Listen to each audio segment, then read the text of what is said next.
회색 얼굴. 내가 고등학교 시절에 겪은 일이다. 전철을 타고 학교에 다녔던 나는 그날도 미어터질 듯한 전철에 올라탔다. 처음 이 전철을 탔을 때는 홍시루보다 더 빽빽하게 가득 차 있는 사람들을 보고 질리기도 했지만 매일 아침 타다 보니 몸에 힘을 빼고 자연스럽게 흐름에 몸을 맡길 수 있는 경지까지 올랐다.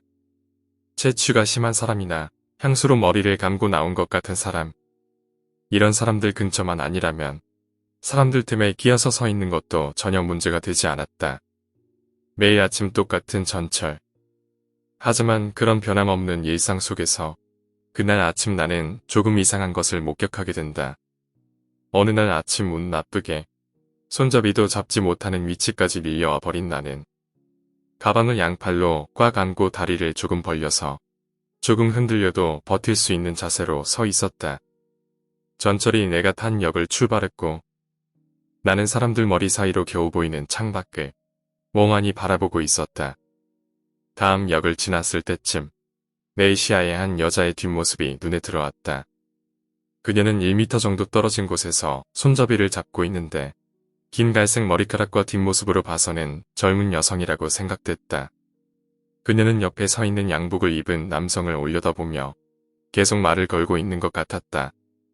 평소라면 별로 신경 쓰일 만한 모습도 아니었지만 뭔가 이상하다는 기분이 들어서 계속 보지 않을 수 없었다. 뭔가 이상하다. 이른 아침이라 머리가 잘 돌아가지 않아서 그런지 갈색 머리 그녀는 무엇이 잘못됐는지 도무지 알 수가 없었다. 눈을 떼지 못하고 한참을 바라보던 나는 결국 내가 왜 그녀의 뒷모습에서 위화감을 느꼈는지 알아챘다. 여자의 얼굴 위치가 이상했다.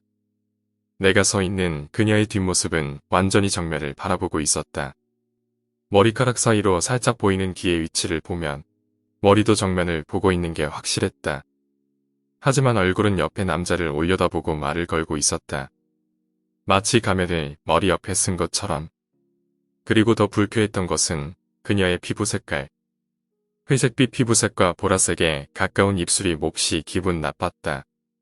내 위치에서 얼굴이 전부 보이는 것은 아니지만 묘하게 높은 코와 바삐 움직이고 있는 그 입은 피가 통하고 있다고는 생각할 수 없었다.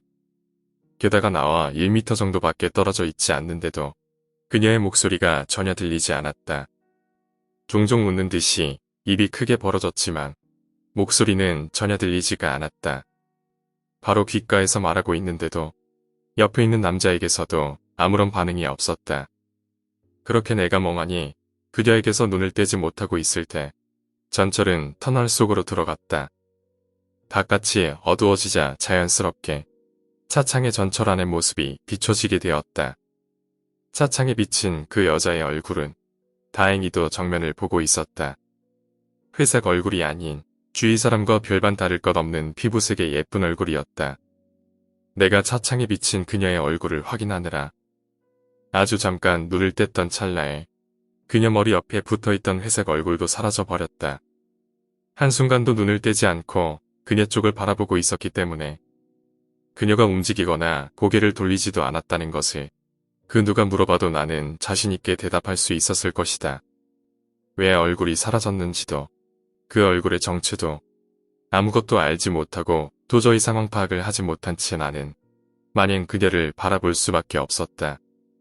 그런데 지금 떠올려도 식은땀에 우금이 저리고 손이 벌벌 떨려올 정도로 무섭고 공포스러운 일이 벌어졌다. 그녀의 뒤통수에 머리카락이 조금씩 움찔움찔하며 움직이기 시작했다.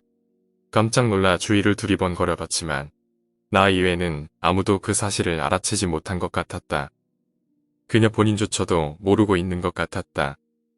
한번 공포를 느낀 나는 내 시야의 한 구석에서 움찔움찔하고 움직이는 것이 느껴지는 그녀의 뒤통수를 도저히 다시 쳐다볼 수가 없었다.